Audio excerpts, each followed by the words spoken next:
Thank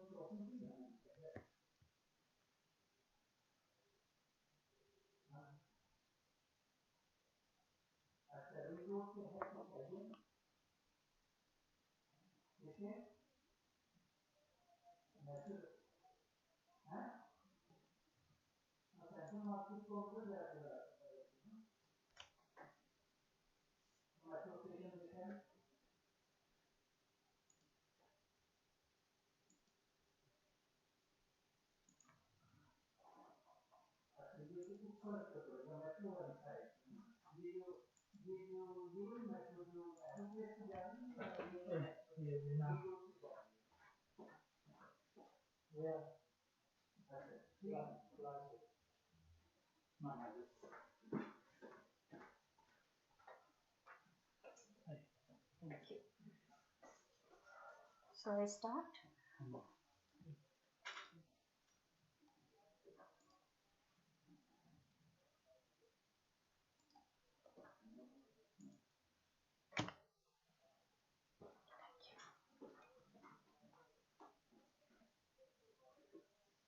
So good afternoon. This was your class scheduled in the morning, but somehow due to certain technical issues, we could not have it.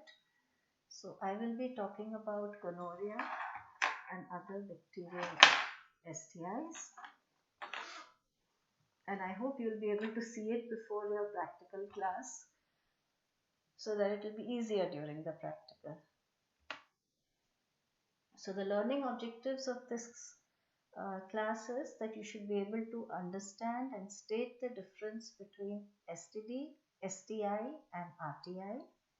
Enumerate the causes of bacterial STIs. I'm sure you already know some, you've already had some of the classes. Describe the clinical presentation of gonorrhea in men and women because the primary part of the talk will be on gonorrhea. Discuss the laboratory diagnosis. Acquire knowledge about its drug resistance and understand the syndromic case management for STIs. Of course, I'll also touch upon the remaining bacterial STIs. So this is something which you're already aware that sexually transmitted diseases are the diseases which are transmitted between humans by means of sexual contact. They were earlier called venereal diseases. But what is important for you to understand is that sometimes the term STI and STD are used interchangeably. And this is not accurate because STD refers only to infections that are causing symptoms. And you must remember a lot of bacterial STIs do not cause symptoms. So what we are talking about is sexually transmitted infections. So the more appropriate term as of today is sexually transmitted infections, that is STIs. How do they differ from reproductive tract infections? Now the reproductive tract infections include STIs. So STI is one of the components of reproductive tract infections, and reproductive tract infections will have infections caused in post-op period, infections which may be following a normal delivery, or certain endogenous infections where infections are caused by the alteration or overgrowth of some flora like the candida. Reproductive tract infections is a broader term. So you're all aware that there are many pathogens which are transmitted sexually, and the exact magnitude of STI burden is not known by and large. But remember that STIs enhance the sexual transmission of HIV infection, and they increase the risk of both acquisition as well as transmission by a factor of up to 5, but may vary from 2 to 8 depending on the nature of the STI.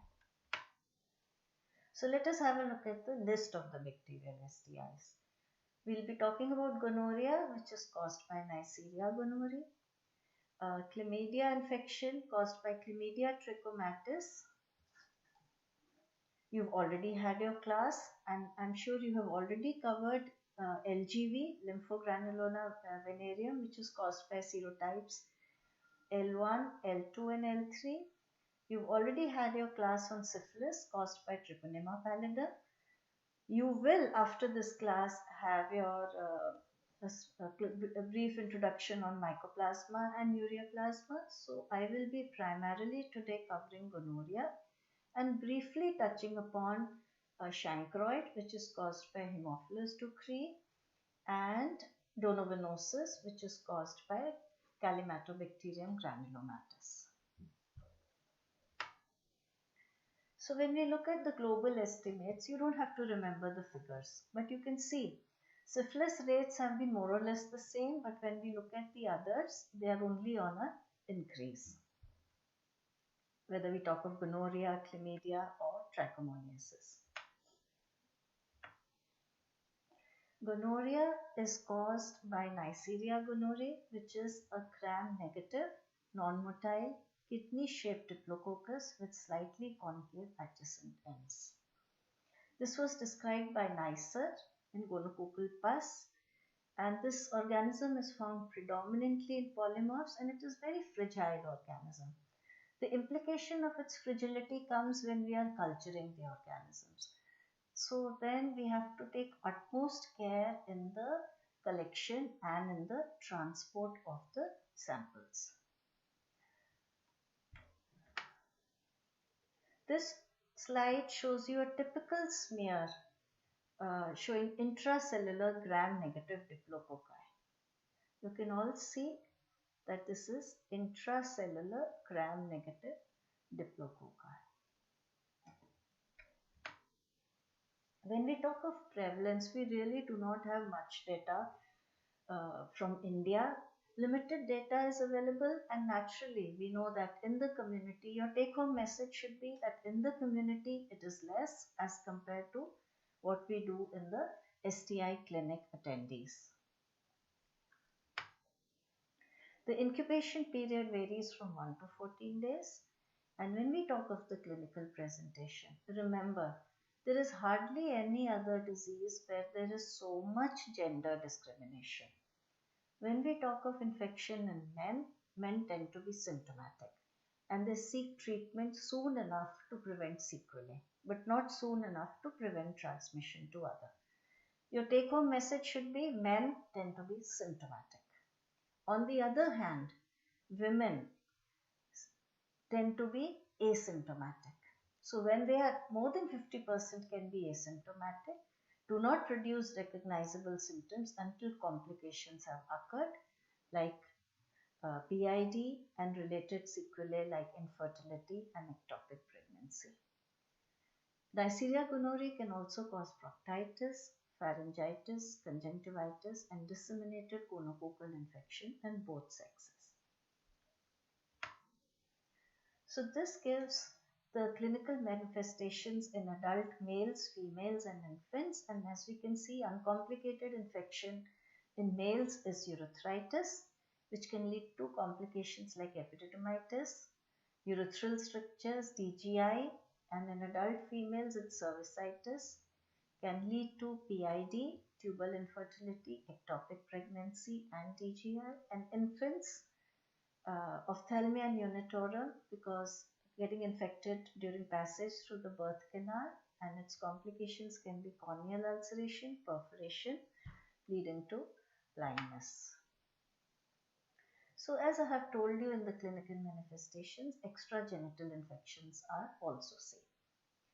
There is a need to actively diagnose the disease because if the disease is not diagnosed, then there is increased duration of infectiousness and transmissibility, complications and late sequelae increase, and susceptibility to HIV increases, thereby emphasizing on the need for early diagnosis and appropriate treatment. Now briefly coming to the laboratory diagnosis, the specimens that will be collected will vary.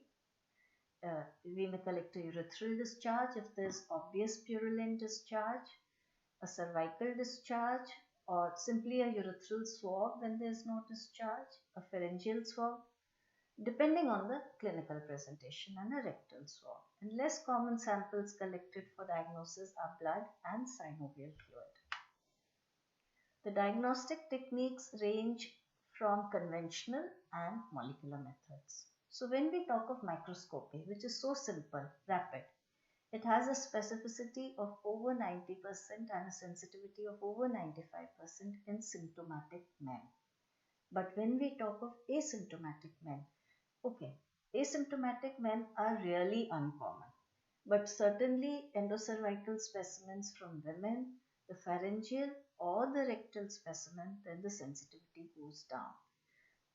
And for these sites, a microscopy is not even recommended. Simply because we are looking at a situation when we look at endocervical specimens, we also expect other flora, other morphotypes which can look like Neisseria. And pharyngeal specimens obviously will have a lot of commensal Neisseria. So in such cases, a Gram stain is really not of much use. But it is very, very useful when we are looking at a symptomatic male patient who comes with urethral discharge, or symptomatic, he may or may not have discharge, but we collect a urethral swab. In that case, it is really helpful. And if microscopy is positive, invariably the culture is positive. There is total concordance. Culture is a gold standard, yes, certainly, but there are other molecular methods which have taken over, because we need to diagnose gonorrhea in asymptomatic patients. We need to diagnose in women where predominantly there are asymptomatic infections. So certainly molecular methods are becoming very, very popular. Serology is not recommended.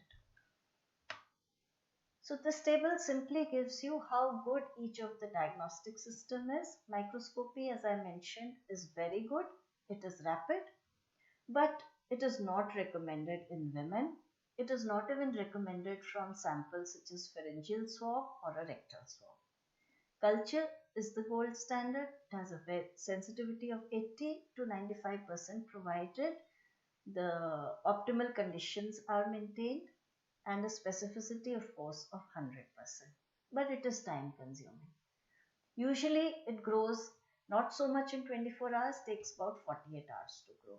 And then we talk of NATs. I have written PCR because that is the most common NAT used, but there are other methods of amplification which work well and which take about 6 to 7 hours. So when we talk of Neisseria gonorrhoeae culture, then you have to remember that the sample collection has to be meticulous, and transportation preferably in CO2 enriched environment like candle jar or a commercial system. There are commercial systems available. Alternatively, you can do bedside plating. You collect the sample from the patient, plate it on the appropriate medium, and transport it to the lab immediately. And in case bedside plating is not possible, then a transport medium can be used, such as Stewart's or Amy's transport medium.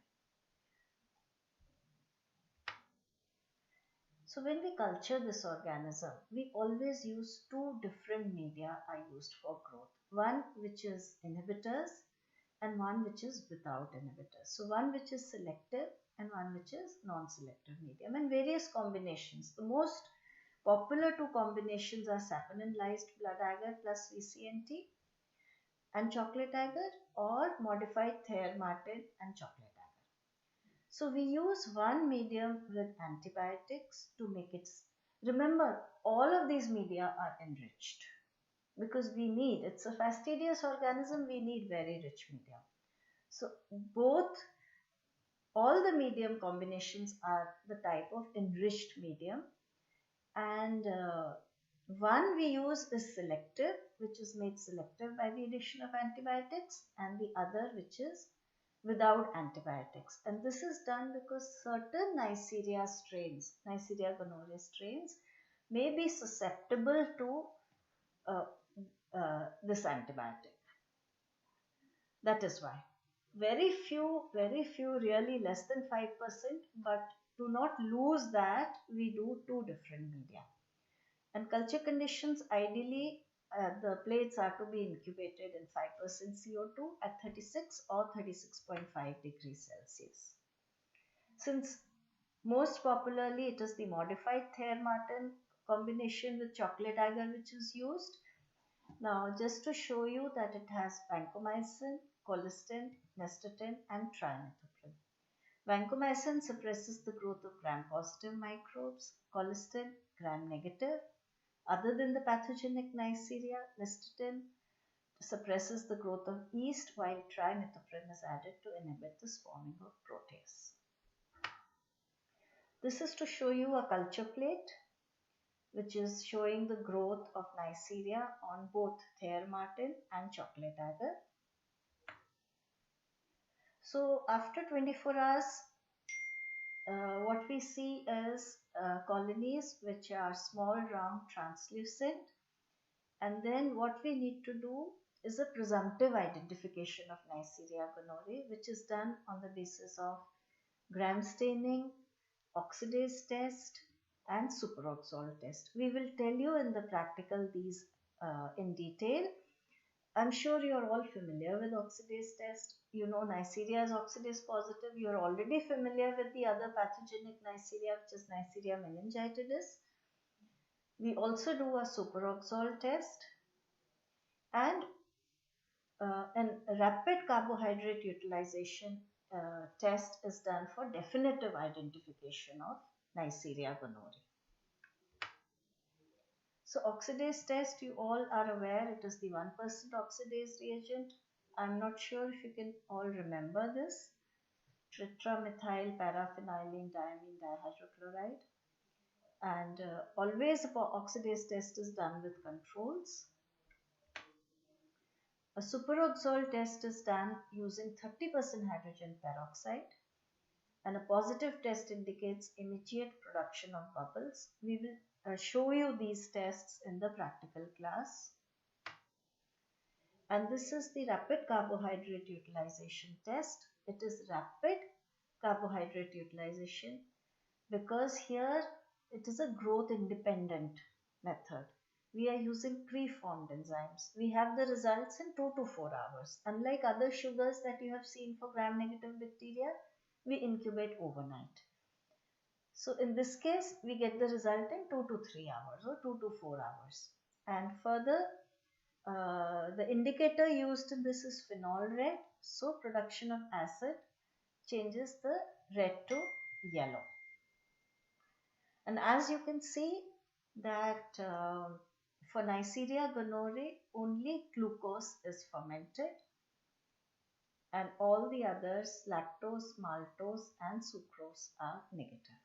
This is simply to show you the control. Another thing how RCUT differs from the conventional sugars is the percentage of carbohydrates used. In this, what we are using is 10% carbohydrates. So as you can see, Neisseria gonorrhoeae produces acid from glucose only, while Neisseria meningitidis both glucose and maltose. These are the two pathogenic Neisseria. The others are all commensals. And they are not just two commensal Neisseria, there are many commensal species. There are certain limitations of culture-based identification because this organism is fastidious, it's time-consuming, sensitivity is limited and tends to go down further if proper collection and transportation is not done. And not all laboratories are equipped to culture and they do not have quality control procedures in place. Multiple steps are required in processing quality assurance, and quality assurance is required at each step. So, what are the identifying features of NG? It is gram-negative diplococci.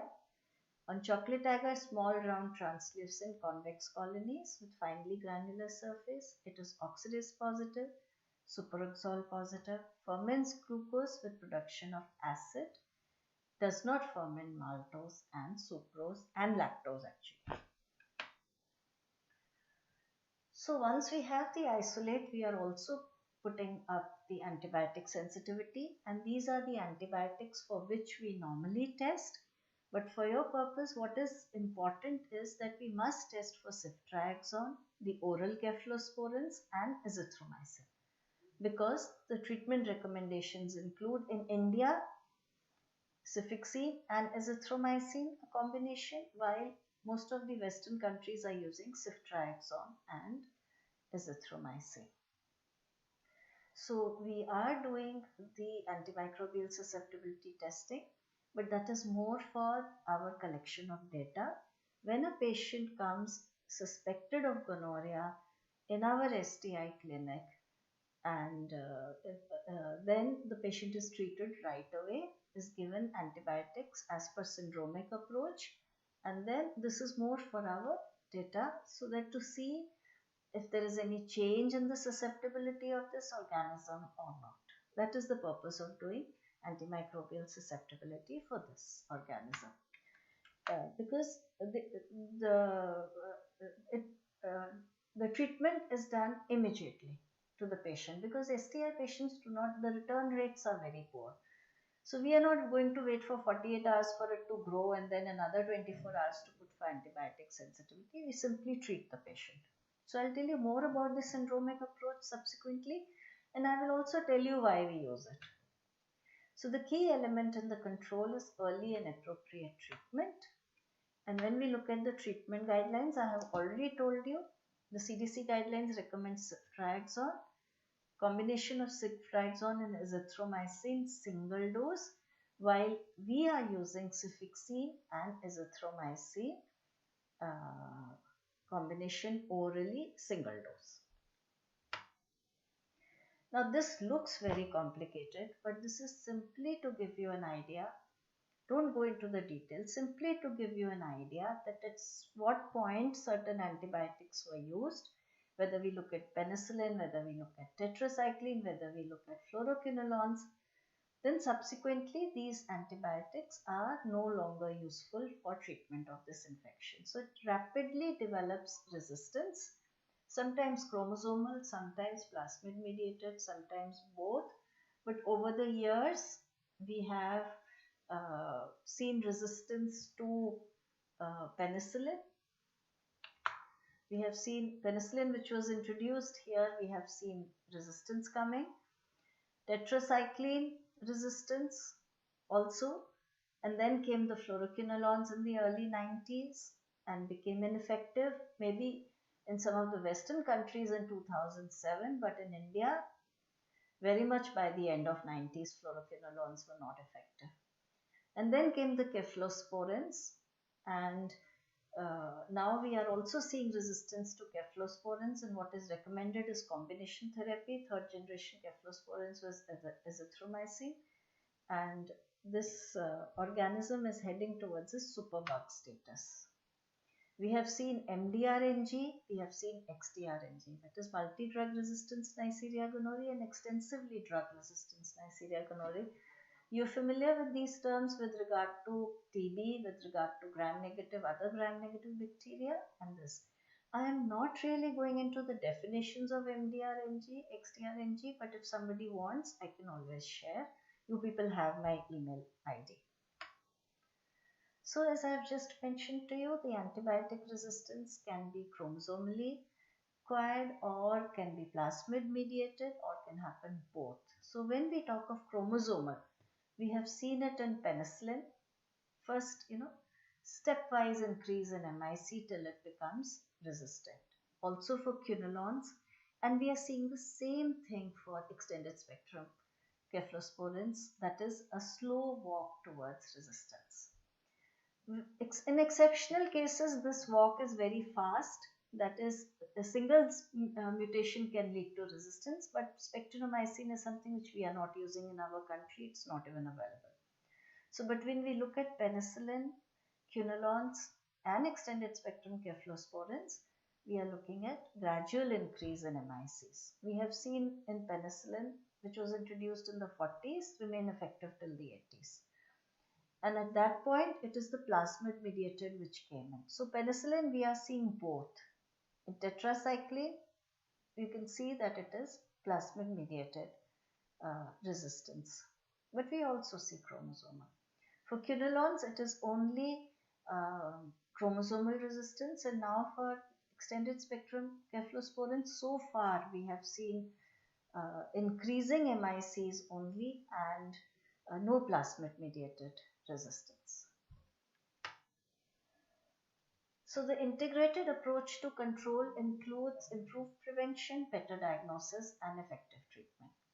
And what we see as recent threats is demise of gonococcal culture. So what has happened in the resource settings is reliance on molecular methods. They have more or less shifted to the molecular methods, and culture is done for the purpose of antimicrobial surveillance to generate data for that. In resource limited settings, what we are using is the syndromic approach for the management of STIs, or the syndromic case management. So what is this strategy? The syndromic management approach. The syndrome approach uses clinical algorithms based on a STD syndrome, a constellation of patient symptoms and clinical signs to determine antimicrobial therapy. And antimicrobial regimens are chosen to cover major pathogens responsible for the syndrome. So let us look at these syndromes. Let us look at urethral discharge. So urethral discharge, we are normally giving a combination of extended spectrum cephalosporins with azithromycin, which covers gonorrhea and so the major pathogens responsible for the discharge.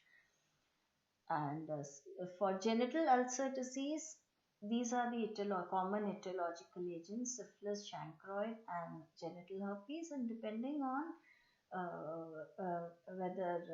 what is suspected clinically, there are different kits available.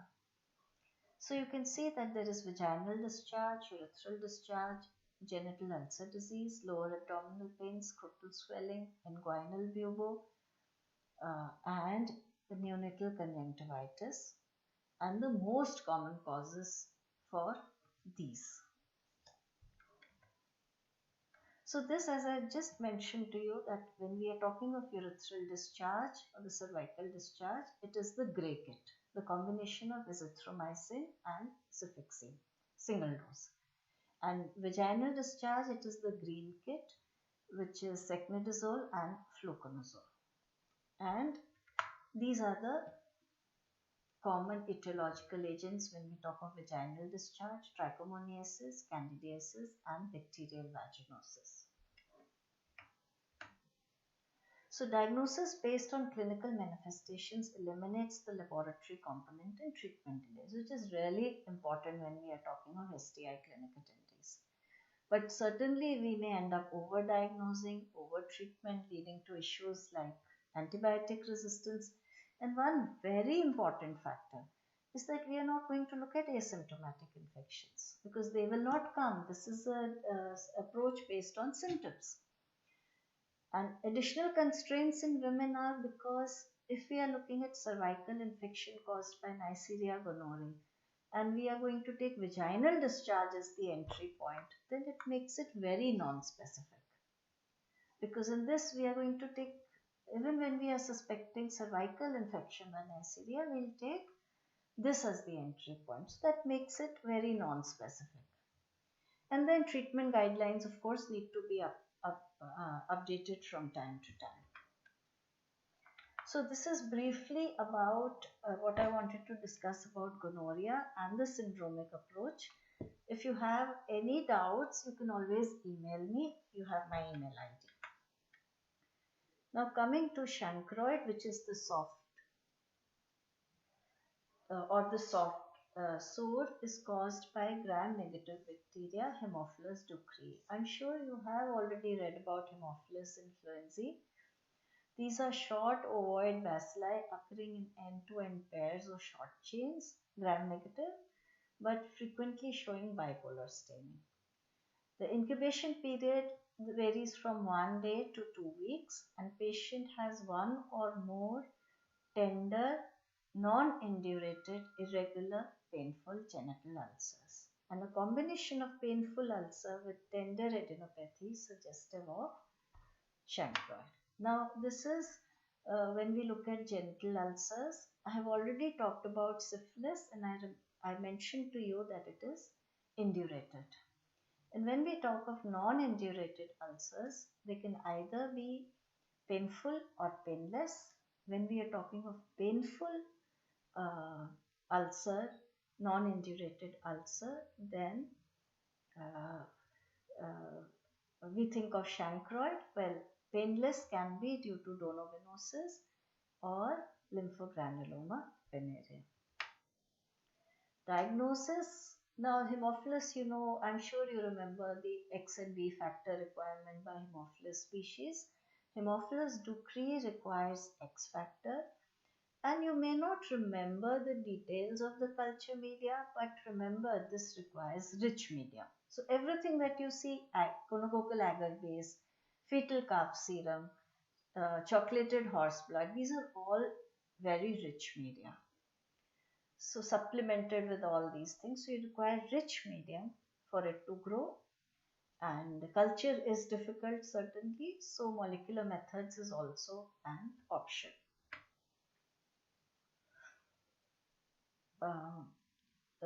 We do not see much of chancroid, but if you get a sample, then a gram stain shows pleomorphic gram-negative rods that are in short chains, pairs, or school of fish. And we actually do not get much cases, hardly any cases of chancroid anymore. But just for completion purposes, I have included it, and a probable diagnosis of chancroid can be made of one or more painful genital ulcers. There's regional lymphadenopathy, no evidence of Treponema pallidum infection by dark field examination or by serologic test for syphilis, 7 days after onset of ulcers. So as you can see, this is more by exclusion. HSV PCR test or culture performed on ulcer exudate is negative. So combination of exclusion and positive findings. And again, in the syndromic approach, there are different kinds of kits. For GUD, the non-herpetic that contains a combination of penicillin and azithromycin, while in case the patient is allergic to penicillin, then doxy and azithro. And these cover for all the ages. And if it is herpetic, naturally acyclovir for. So these are different color-coded kits. The purpose of making these color-coded kits is so that these can be used even at the primary health care. So there are set algorithms based on the patient's signs, symptoms, and then there are these kits, different color-coded kits for each of these. This I have already covered because this is what is being used. And there has been a massive dip in chancroid infections, and now we hardly see them. This is something which I have already told you. Now, briefly talking about granuloma inguinale or donovenosis, which is caused by Calimatobacterium granulomatis, which is now called Klebsiella granulomatis. So good, you can at least remember easily Klebsiella granulomatis. So it's a genital ulcerative disease caused by intracellular gram-negative bacterium Klebsiella granulomatis. Clinically, the disease is commonly characterized as painless, progressive, ulcerative lesions without regional lymphadenopathy, and the lesions are highly vascular, beefy red appearance, and bleed easily. Incubation period varies from 1 to 12 weeks, and diagnosis is done by the tissue smears. They remain the mainstay method for diagnosis, where a crush biopsy specimen from the edges of the lesion are taken for the demonstration of the characteristic Donovan bodies. These show a safety pin appearance. So when we talk of safety pin appearance, you should also know which are the other bacteria which show a safety pin appearance. Make a list, all of you. Coming to the culture, yes, it can be cultured, but then mostly it is diagnosed by tissue smears, and like every other organism, these molecular methods are there. These are the treatment recommendations, and as you can see, azithromycin takes care of this infection also. Briefly, I wanted to simply, although not really in true sense an STI, I talked of reproductive tract infections, and I also talked of endogenous infections which are caused by alteration in the flora. So bacterial vaginosis is one of them, is a condition in women where the normal balance of bacteria in vagina is disrupted and replaced by overgrowth of certain bacteria, which is accompanied by discharge, odor, pain, itching, or burning. So what do we see? We see a depletion in the lactobacilli, an increase in the gram-negative, gram-variable rods and cocci like Gonorrhoea vaginalis, Prevotella, Porphyromonas, Pectostreptococci, and certain curved gram-negative rods. And this is diagnosed by the presence of uh, characteristic clue cells. I should have included a picture where these are squamous epithelial cells on which we see these bacteria, so many of them that the margins are obliterated. So this was simply to give you an idea that reproductive tract infections basically caused by alteration in the normal flora or overgrowth of certain flora, because it is not that Gardnerella vaginalis will not be present normally. So it takes over the lactobacilli, and this is how it is treated. It's the use of the kit.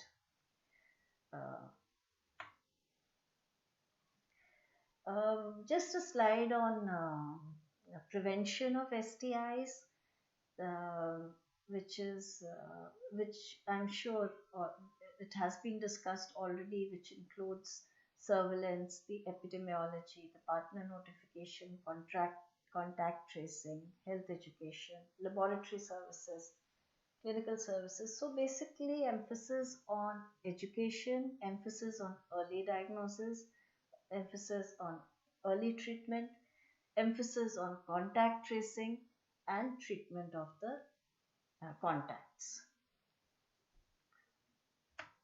Thank you. So do email me if you have any doubts, then I will send you the answers. Thank you.